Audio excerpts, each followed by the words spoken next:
porque la idea es que los niños, vamos a tener una fiesta evangelística y ellos van a recibir esta caja está llena de regalos, está dividida por género y por edades, de 2 a 4, de 5 a 9 y de 10 a 14.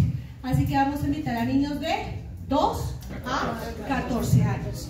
Y vamos a tener una fiesta evangelística. ¿Alguien ha visto la fiesta? ¿Quién estuvo aquí hace 4 o 5 años en la fiesta evangelística?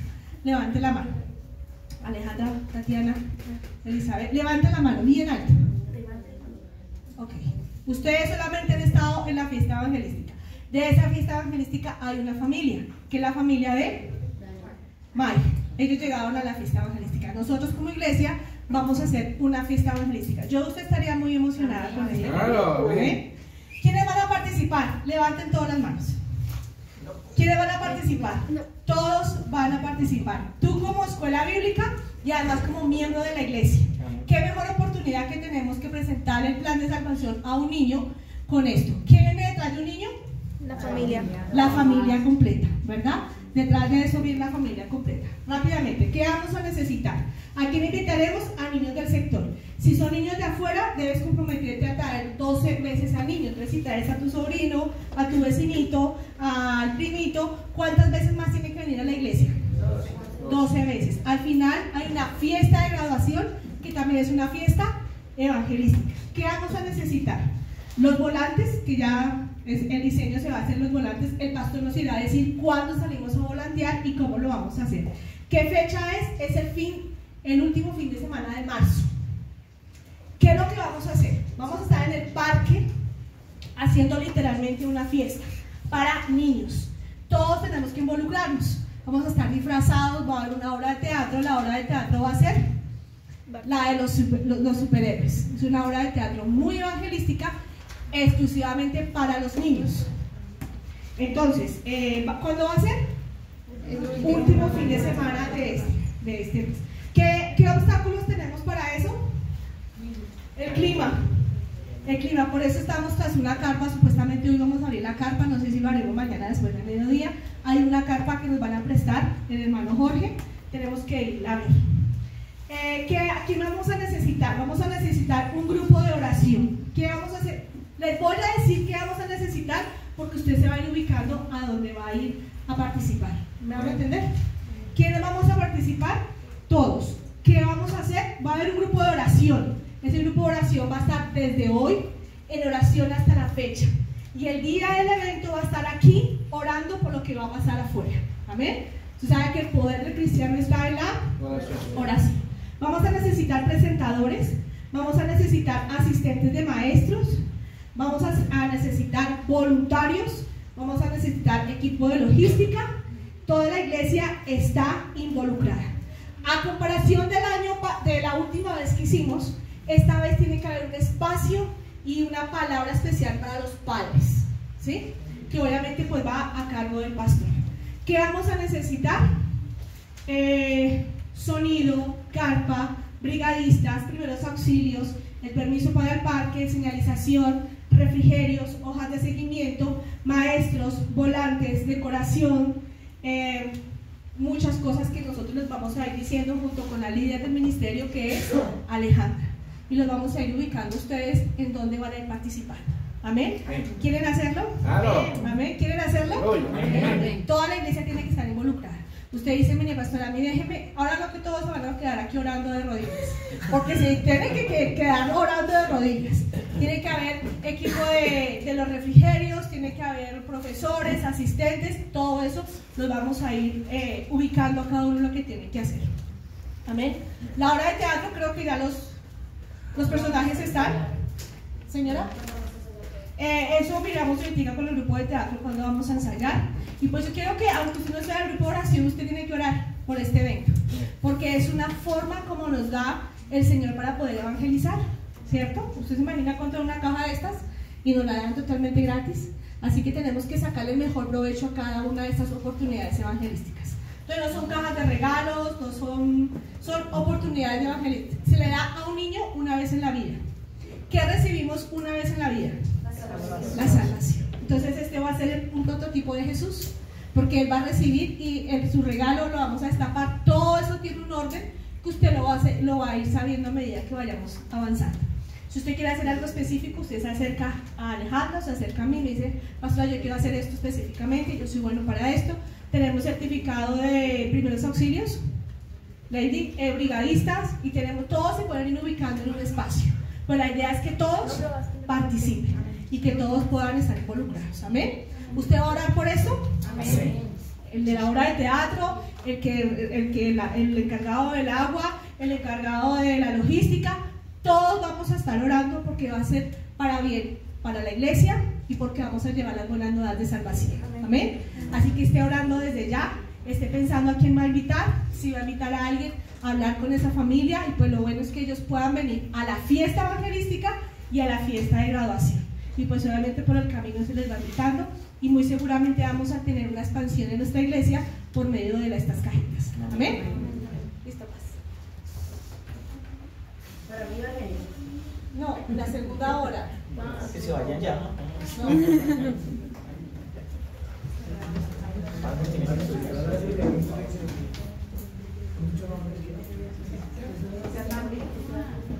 Dios es bueno. Dios es bueno. Todo el tiempo. Dele una alabanza de aplausos y de adoración con su boca. Abra su boca, gracias. Gracias, Señor. Gracias, Señor. Gracias, Señor. Te alabamos y te exaltamos y te glorificamos. Gloria y misericordia. En el nombre de Jesús. Aleluya.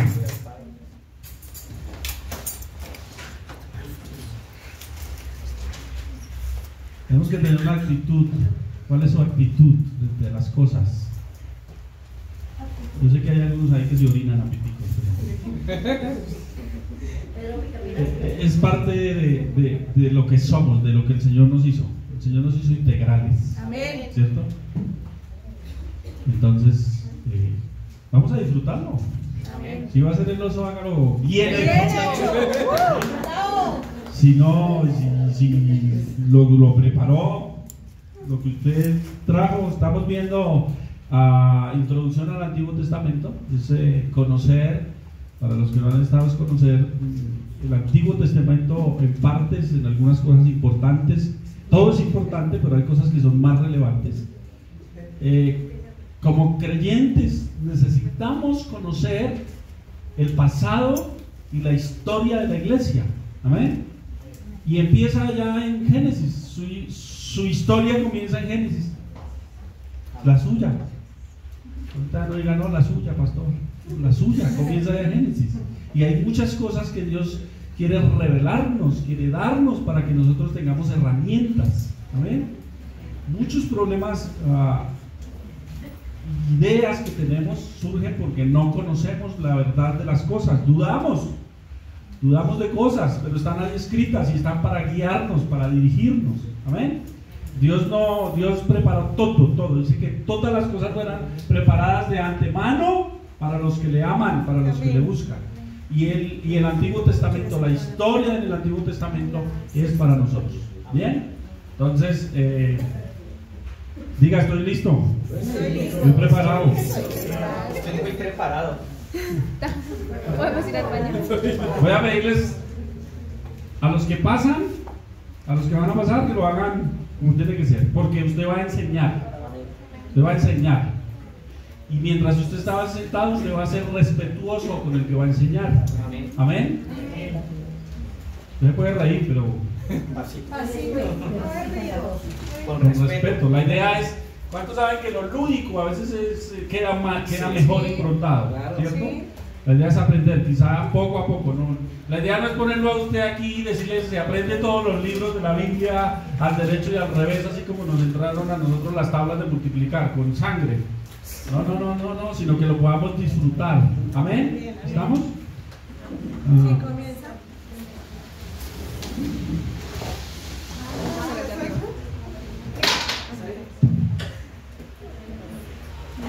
Esteban, comienza Esteban. ¡Bravo! Yo le aconsejo que tome nota, porque le pueden salir preguntas La mayoría, si no por ahí uno o dos, no preguntaron cuál era la regla, el esqueleto de lo que había que hacer. Pero van a salir preguntas en el examen final de lo que ustedes mismos van a decir. Entonces tomen nota.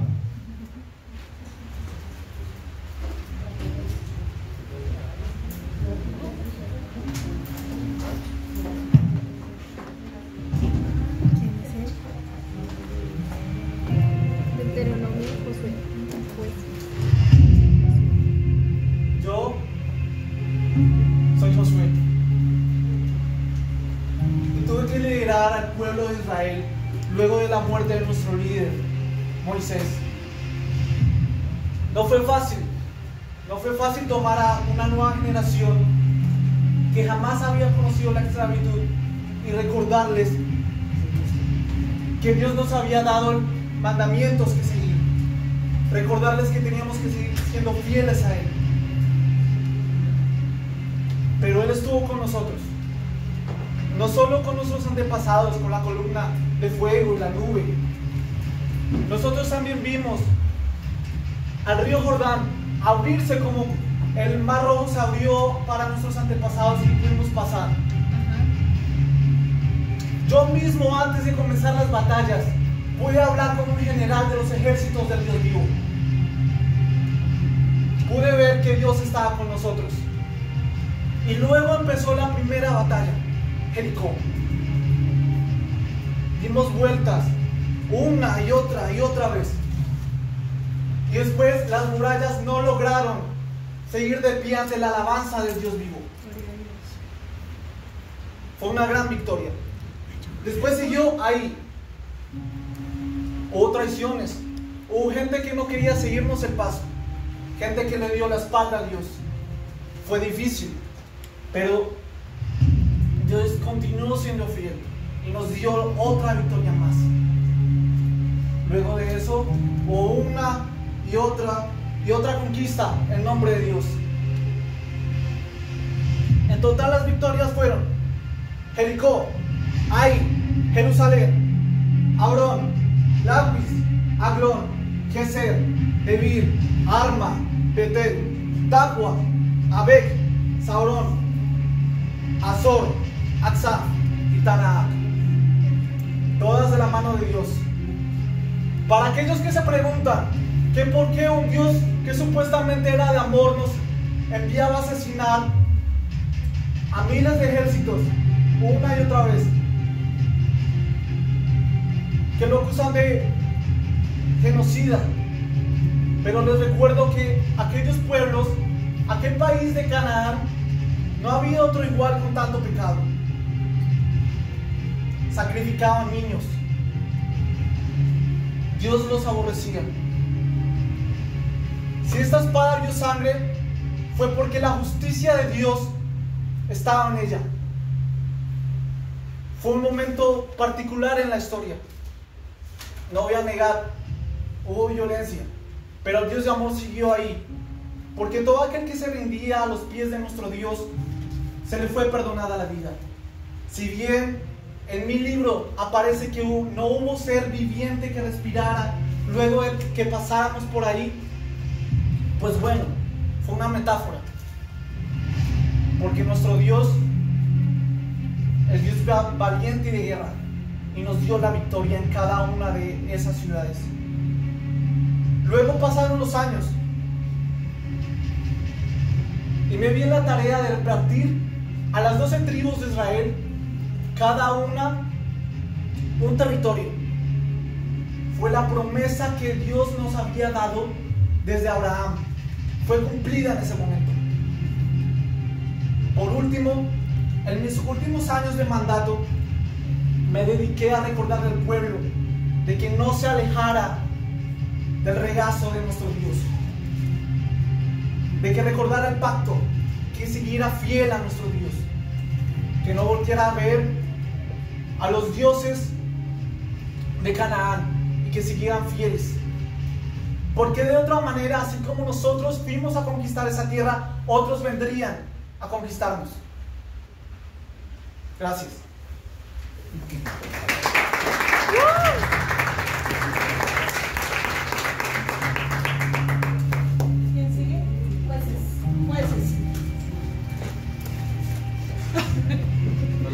Todopoderoso.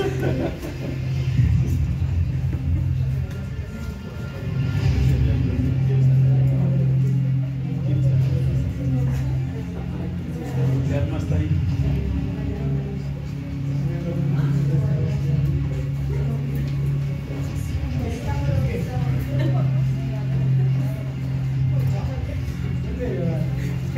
Tengo que mandarle a alguien esta foto. Bueno. Mi nombre es Otoniel, primer juez del reino de Israel. Dios levantó jueces a través del año 1378 hasta el año 1028, que fueron aproximadamente 300 años, en los cuales el pueblo de Israel venía en una decadencia y una división a causa del pecado. Esto se dio simplemente porque no cumplieron con la orden específica de Dios, que debían acabar con todo ser viviente de la tierra prometida y debían acabar con todos los altares. El pueblo de Israel no cumplió con este mandato de Dios. Por esto sufrió la opresión de todos los pueblos que estaban alrededor. Estos pueblos Dios los entregó, pero en la misericordia de Dios levantó jueces. El primer juez fui yo, Otoniel. El pueblo de Israel en este tiempo, cuando murió Josué, no tenía ningún líder. A causa de esto vivían en divisiones. Lo único que los unía era la creencia en Dios. Pero cuando murió Josué, murió toda esta generación que realmente servía y creía en Dios. Creció una nueva generación, los cuales dividieron todos los pueblos de Israel y dividieron sus creencias. Ninguno confiaba en Dios realmente. A causa de esto vino el castigo de Dios para que ellos fueran entregados. Sus mujeres fueron a hacer servidumbre y los hombres eran muertos. Existieron 13 jueces, entre los cuales estuvo también Samuel, que se puede decir a través de los libros de historia que fue el que escribió el libro de los jueces, y a su vez fue el primer profeta.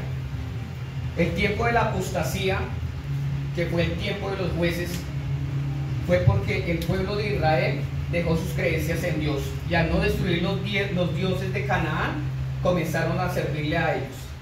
Esto porque como eran nuevos en estas tierras y en los pueblos que habitaban en ellas tenían todo el conocimiento, y habían muchos dioses en estos pueblos. Uno de ellos era el dios Baal, que era el dios que ellos cultivaban mucho la tierra y creían en ellos.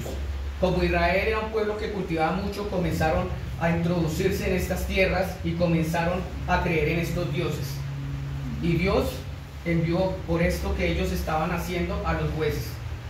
Nosotros los jueces también nos llamaban caudillos, nos llamaban liberadores, porque Dios nos puso para liberar al pueblo de Israel de todos los opresores. Otra función que nosotros los jueces realizábamos era el de proteger la tierra que Dios nos había entregado, y otra era de ejercer justicia al mismo pueblo. Para terminar, al terminar el libro de los jueces, en el capítulo 17:6 y en el versículo 21-25, nos dice que en este tiempo no existían reyes, por lo tanto cada quien hacía como mejor le convenía. Esto quiere decir que desde cuando comenzó el tiempo de los jueces hasta cuando nació Samuel, que fue el primer profeta ungido por Saúl, todo este tiempo el pueblo de Israel vivió en apostasía hasta los últimos días. Muchas gracias.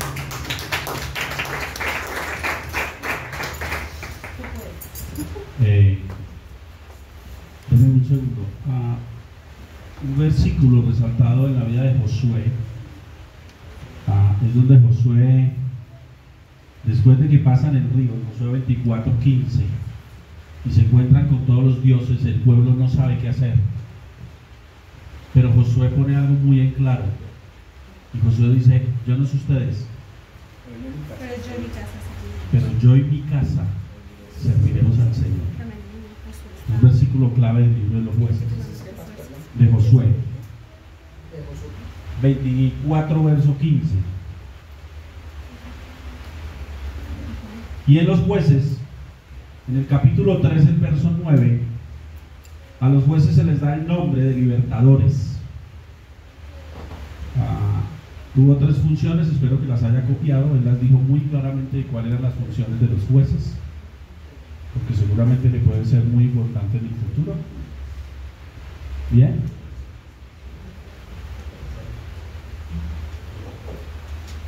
Seguimos con Ruth.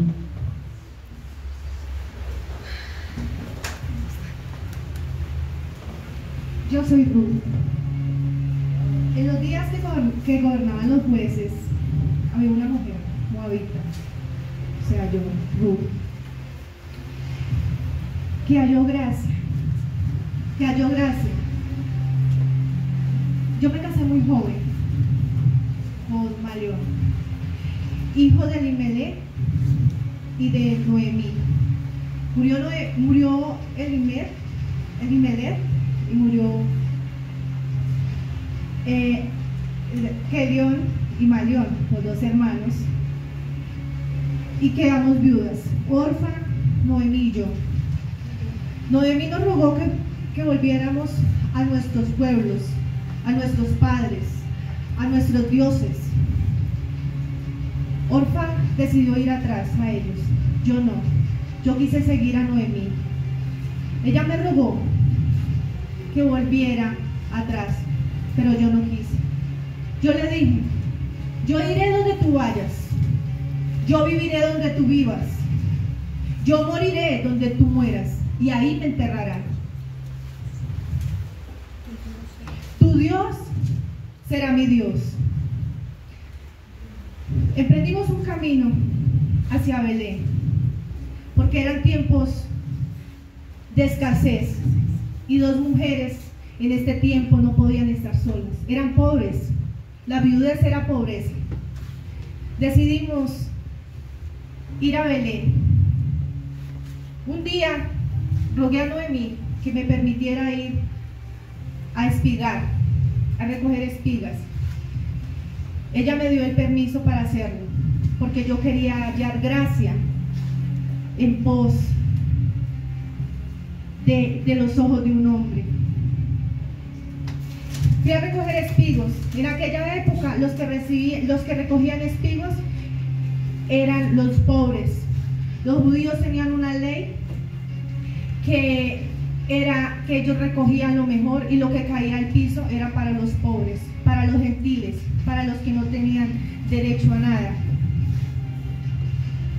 Fui a recoger los espigos, y estando haciendo esto, hallé gracia en los ojos de Boaz, un hombre de mucho dinero, el cual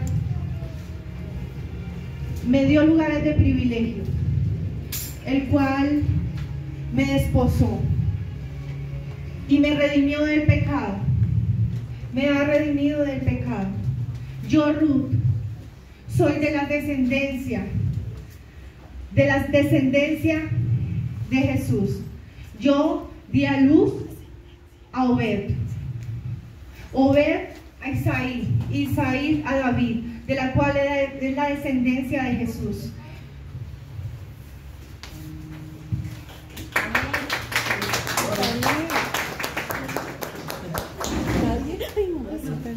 Está muy largo, cuidado, Ruth. Ya quería estampillar.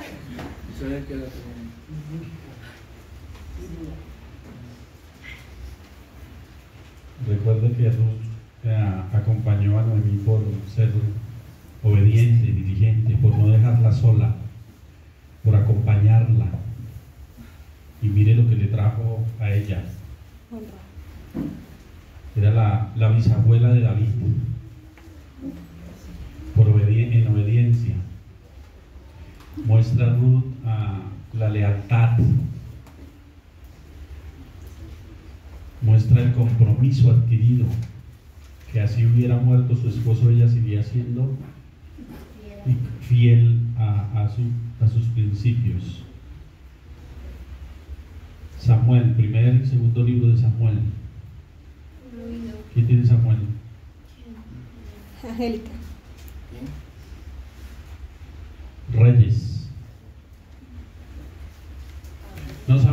¿Qué sea? Denme un momentito.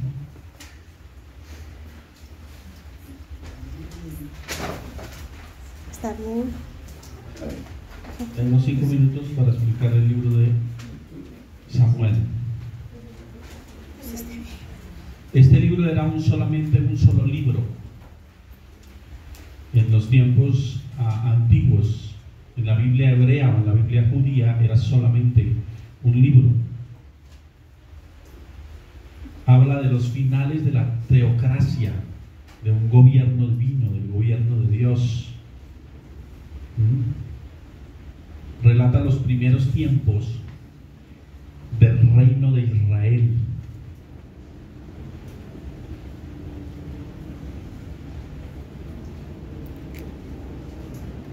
Más adelante se divide este reino en el reino del norte y el reino del sur. Es decir, habla del reino de Israel y el reino de Judá.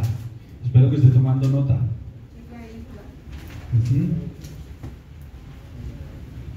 Después de la muerte de Josué viene el fracaso por parte del pueblo de Israel en seguir a Dios. Pasó lo mismo que pasó con el pueblo cuando el pueblo va a tierra de Egipto y dura en Egipto 450 años. Pasaron generaciones y a través de las generaciones el pueblo empezó a perder el conocimiento de Dios. ¿Es claro lo que le digo? Ya sus padres solamente contaban algunas historias de quién era Dios, pero los muchachos que fueron naciendo a través de las generaciones no conocieron a Dios. Por eso cuando Moisés llega a ellos a rescatarlos, ellos no consideran que han sido esclavos porque han vivido toda la vida en esclavitud. Es lo mismo que sucede cuando la gente tú le hablas que viven en una esclavitud del pecado. La gente pregunta, ¿cuál esclavitud? Si la vida que se ha tenido siempre ha sido así. Sus papás han sido esclavos del pecado, sus abuelos han sido esclavos, sus bisabuelos han sido esclavos, y la naturaleza que ellos tienen es de esclavitud. Aún uno llega con una palabra bíblica, una palabra eterna, por decirlo así, y les parece una locura, pero es una verdad del reino. Amén. Ay, van 2 minutos y medio, bendito Dios.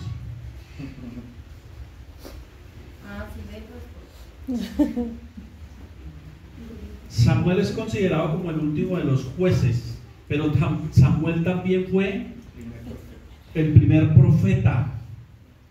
Recuerde que fue entregado al Señor desde antes de nacer, así como su vida. Aun cuando nuestros padres no nos llevaron, Dios ya tenía determinado que nosotros de antes de nacer estaba determinada nuestra vida en Él.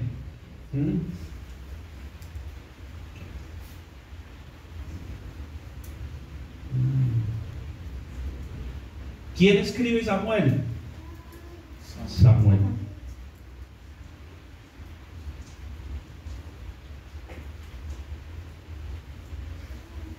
El nombre de Samuel significa Dios escuchó, o en otra interpretación dice oído por Dios.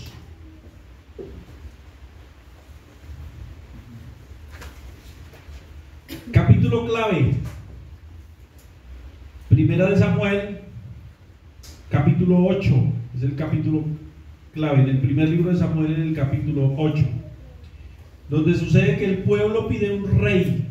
¿Lo recuerdan? El pueblo pide que sea gobernado por un rey. El versículo clave está en Primera de Samuel, capítulo 10, verso 25. Ayúdenme a buscarlo, por favor. Primera de Samuel 10, 25.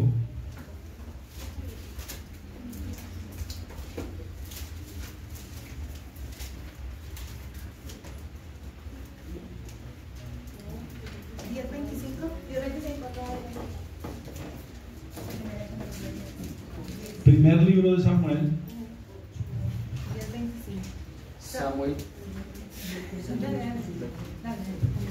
Samuel recitó luego al pueblo las leyes del reino y las escribió en un libro, el cual guardó delante de Jehová. ¿A quién se le parece? A Moisés. ¿A quién se le parece? A Moisés. A Moisés. ¿Y a quién más? ¿A quién más en el Nuevo Testamento? A Jesús. Jesús viene y se para delante de ellos. Está en la sinagoga de ellos y les dice: hoy ha venido a cumplirse esta palabra. ¿Y qué hizo la gente? Se paró y se fue. Dijeron: este man está loco. A los suyos vino y los suyos no recibieron su palabra. Ajá. Listo. Creo que esto es lo más importante de ahí. Reyes.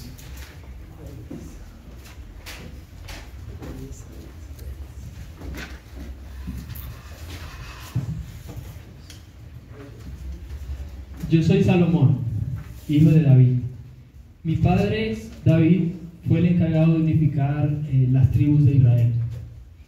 Y una de las cosas que mi padre me dijo fue que le fuéramos fiel a todos los pactos y a los mandamientos que el Dios de Israel tenía para nosotros.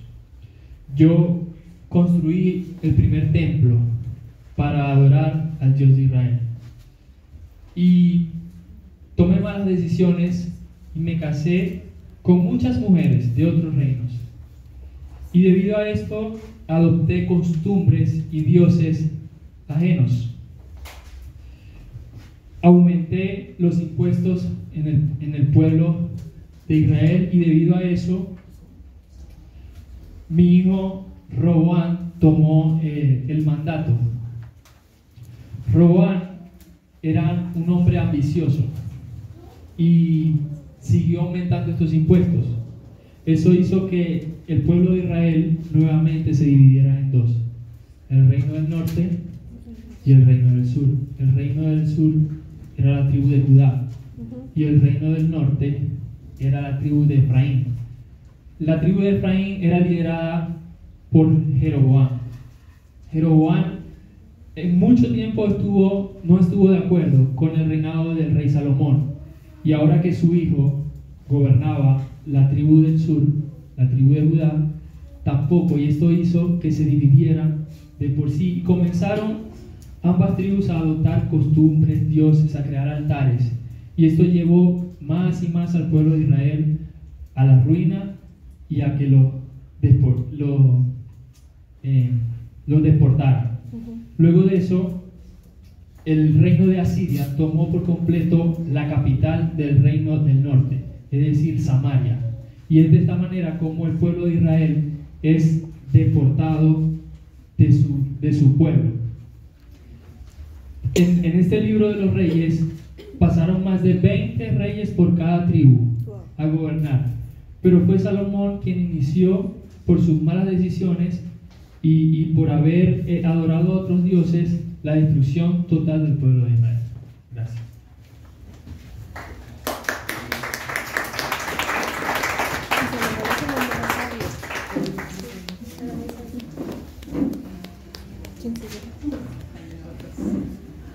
¿Quién escribió Los Reyes?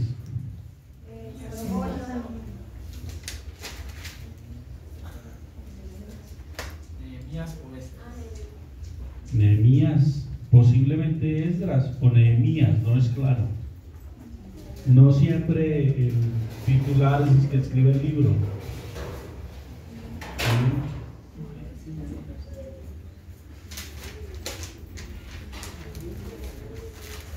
Primera de Reyes, capítulo 11, verso 13. Versículo clave. 11:13. Primera de Reyes, capítulo 11, verso 13. ¿Qué dice?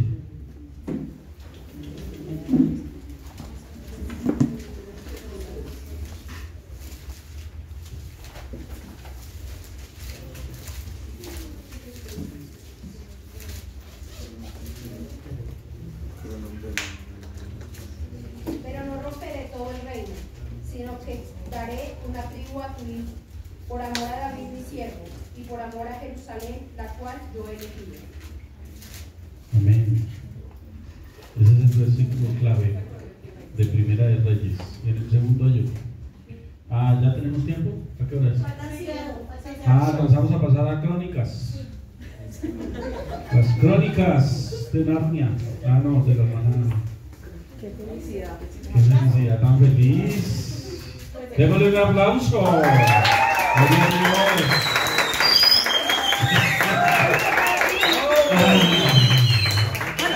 Todos de pie hacemos un círculo.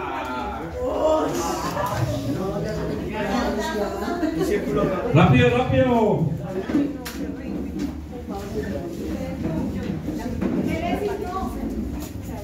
Por eso necesitaba tiempo.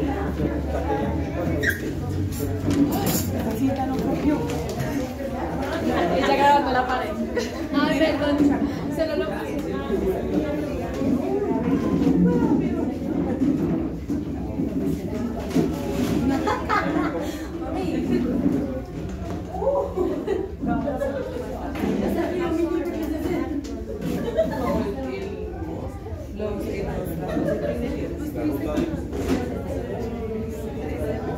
No, preciso.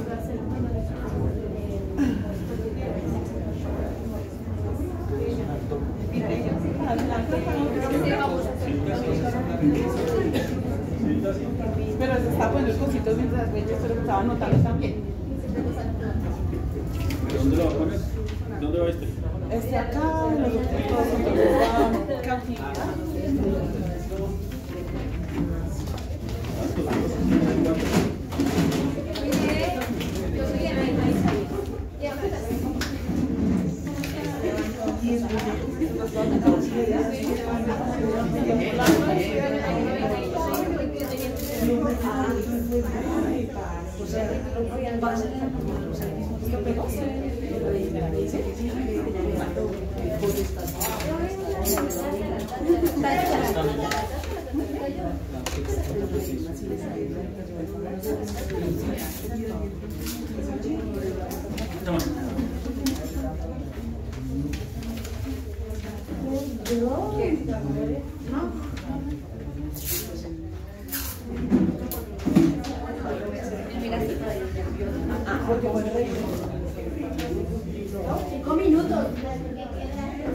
Me puedo tomar el descanso.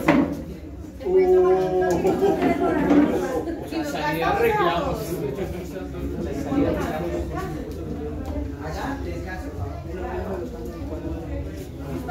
Bueno, dale, rápidamente. Ay, Dios, listo. Entonces, Crónicas 1 y 2 trata sobre o contiene la breve historia de pueblo de Israel, ¿sí? Desde los tiempos de Adán hasta el rey de Persia, ¿sí? Los libros 1 y 2 de Crónicas presentan en gran medida la historia. Entonces es lo que vamos a ver. Vamos a ver básicamente la historia de los libros del Antiguo Testamento, rápidamente. Entonces dice que tenemos, como pueden ver, 6 avisos. Están las Américas, la cautividad, Reino del Sur, ¿sí? No, voy a sacar hasta allá. Al lado de allá. Listo. Espérate que yo iba a leer acá, pero bueno.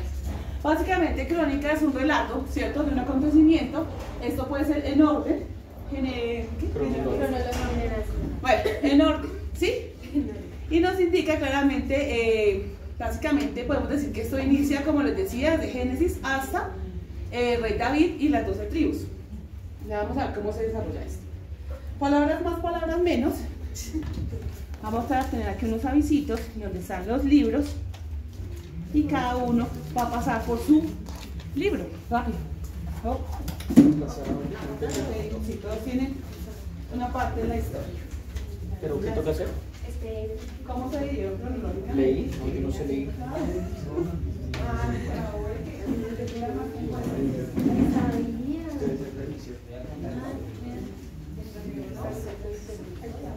Sí, es que nos aparece.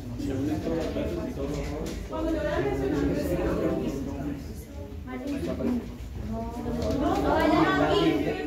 Sí, para que participe, dele.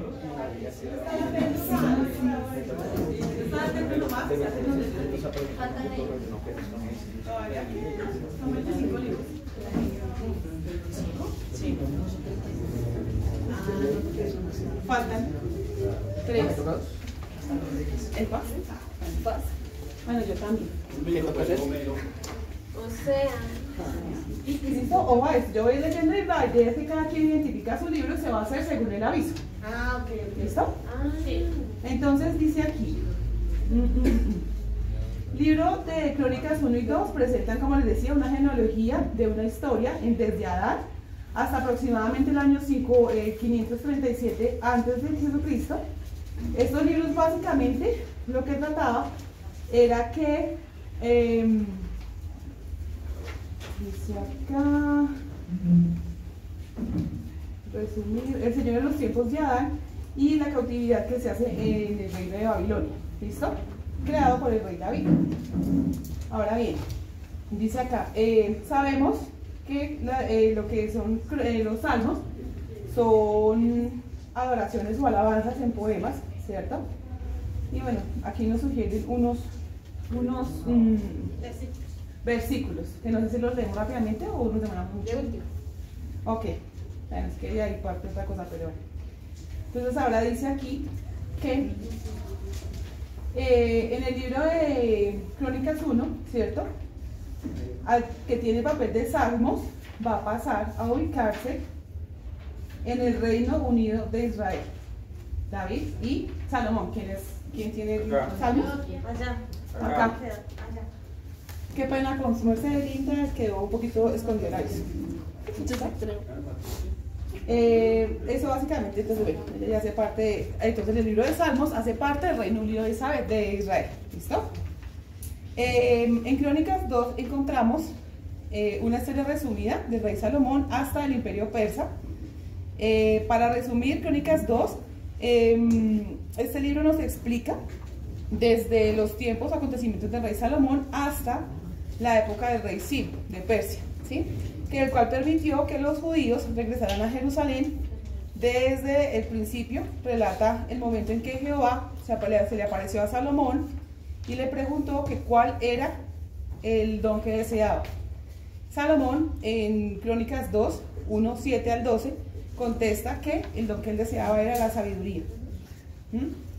Ahora dice acá, rey Salomón, entonces, uno de ustedes tiene un papel que dice Proverbios. Debe ir detrás del Reino Unido de Israel. Nuevamente. Detrás de nosotros. Salmos y Proverbios, junto con Job, Eclesiastés y Cantares, se conocen como una literatura de sapiencia, son libros de poesía. No se sabe con certeza quién los escribió, a Job, Eclesiastés y Cantares, o cuándo, pero la lección que se agrupa es con los demás libros. Entonces ahora, quien tiene Job, Eclesiastés y Cantares, se van también para el Reino Unido de David y Salomón. Ok, dice acá. Entonces, lo que sucedió aquí en el Reino Unido de Israel fue la muerte de Salomón, ¿sí? De aquí se dividen entonces las 10 tribus que fueron tomadas, el reino del norte de Israel, y las tribus de Judá y Benjamín, que fueron llamadas el reino del sur. Y entonces ahora vamos a dividir en 2 tribus. Las 10 tribus, ¿cierto? Espérate, yo aquí menciono cuáles son. Otra aviso, ¿dónde está? No, usted la debe ver, porque Eli es una y bueno. Listo. Las 10 tribus, ¿listo? Ahora, entonces, el letrero, entonces las 10 tribus hacen parte del reino del norte, entonces se divide. Y entonces ahora se dividimos por mitades. Unos van a ser las tribus del reino del norte y otros van a ser las tribus del reino del sur. Ya estoy mencionando qué libros son. Entonces, Jehová llamó a los profetas a ministrar al pueblo de ambos reinos. Es decir, cada reino igual tenía profetas. Recordemos que profetas son los dones que daba Dios para que nosotros fuéramos, bueno, la humanidad fuera sabiendo cómo que era lo que iba a suceder. Entonces a cada pueblo Él les dio ese don de tener profetas. Entonces, dice acá, vamos, los papeles de Amos, Jonás y Oseas se van para el reino del norte.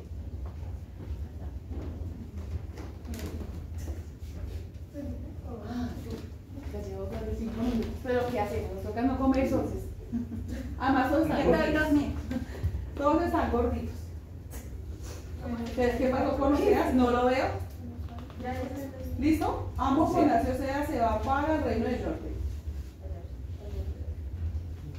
¿Sí? Listo. Ahora los papeles que tengan Joel, Isaías y Mequías se van detrás para el reino del sur. Mequías, Isaías, Joel. No, se va para el reino del sur, sí. ¿Qué sucedió en el reino del norte o de Israel?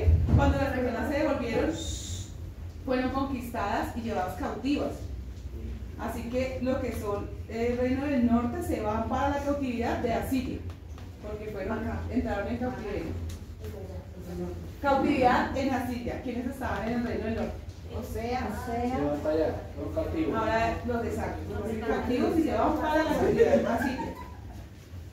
Bueno, las tribus fueron esparcidas entre las naciones de la tierra, no se sabe para dónde cogieron. Y ahora se llaman, pusieron las 10 tribus perdidas. Bueno, listo. Aquí trataron de conquistar el reino del sur.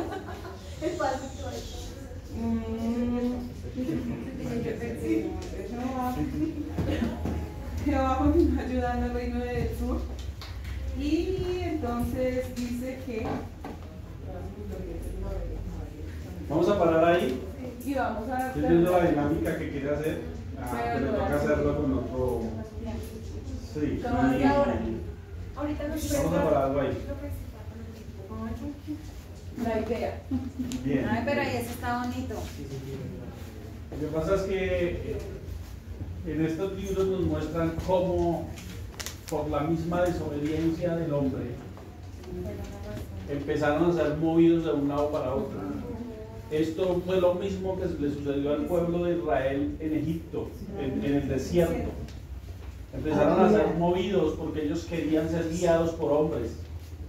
Y Dios empezó a moverlos hasta el punto de desaparecer algunos. Mire que hasta el año 1948 el pueblo de Israel volvió a ser nación. ¿Cuántos años pasaron por haber pasado desobediencia? La Biblia en el Antiguo Testamento nos habla en un principio y es de obediencia. Vamos a tomar 5 minutos y ahorita continuamos. Sí,